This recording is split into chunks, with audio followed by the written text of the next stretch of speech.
Shayxon Shemeti 4651 ya'ni 3 ta konturda biz bir kontur bir mahsulotda biz rivojlantirish banki bilan birgalikda shu aholiga 27 ta dehqon xo'jalik bor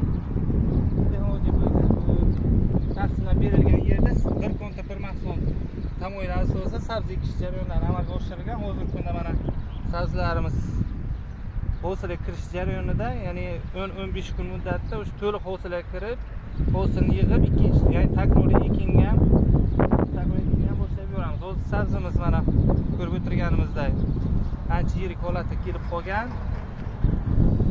Aholimiz, dehqonlarimiz xursand, daromad olishni boshlab yuborgan.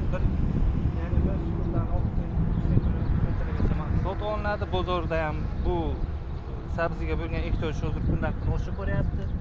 Ya'ni oziq-ovqat xavfsizligi ham bozor ham ham sifatli, arzon ham o'zimizning mahsulotlar yetishtirilib tanlab berilmoqda.